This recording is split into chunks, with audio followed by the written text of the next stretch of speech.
Hello, maayong adlaw sa inyong tanan. So, na problema ka ba sa imuhang cellphone, imong LCD screen display? Imuhang cellphone dili mo charge, so tanawan niya ang video. So sa di pa nato tanaw ang video, so at palihog ko sa pag like ani nila or pag-follow kay grabe na sila ka-active sa atohang mga videos. So nagsunod na sila dito isa. So ato ni siyang itag sa comment section. So palihog ko sa ila pag-follow ninyo guys. Daghang salamat. So for today's video, so nagpa-repair sa to ang cellphone, ang kini nga cellphone. So dili ni siya mo charge nya same time buwak yang LCD kay natagak, nahulog sa bata so nabuwak yang LCD. Nya ang iha pong charging pin is damaged. So kini nga video ato ni siyang ilisan og charging pin. Nya type C ni siya katong bali-bali ang iyang input. So ka-assure kita diri nga atong charging pin is original, same gyapon sa iyang stock nga gitaod.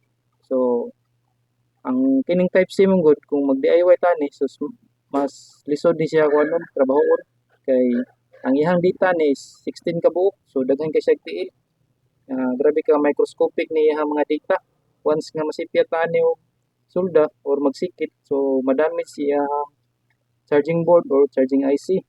So careful tani mag DIY kay kini man kung charging pin is medyo risko ni siya kay diri man mosod ang output voltage sa charger yang DC out so diri ni siya mo charge so maka-cause gini siya og ma-damage or masunog ang imong charging port. So careful tani mag DIY.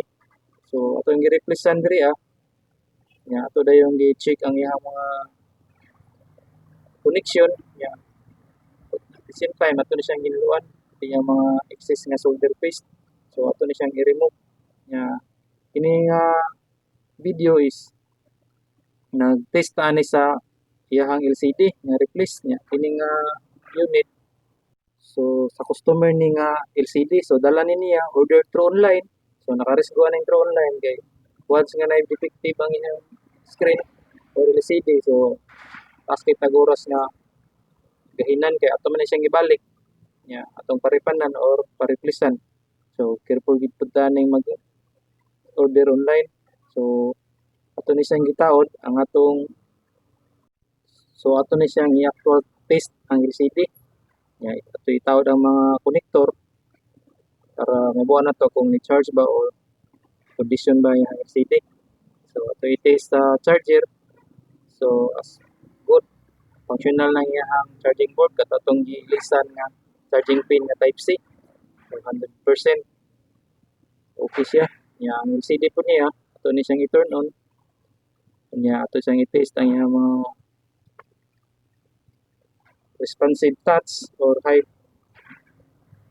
definition o nindot pa siya o quality ang LCD so at least 100% siya nga good as functional nya pagkakaroon gina-test naman nato ang iyang LCD so ato ni siyang ibalik iyang book cover so iyang mga screw so di ginato ni kalimtan ang screw nga ibalik kay na tendency nga once mahulog imong cellphone so ang iyang mga EPC or connector niya matangtang so mag-lost so side di na siya motarong touch or black display side di na mo imong unit kay ang connector sa iyang LCD so matagak or mag-lost so ato gini siya ibalik ang mga screw di na to gini niya kalimtan niya same time ato ni siya ni final test kay nataura naman siya LCD so as good as 100% na functional so daghang salamat kung palihog lang ko sa pag-share sa atong mga video.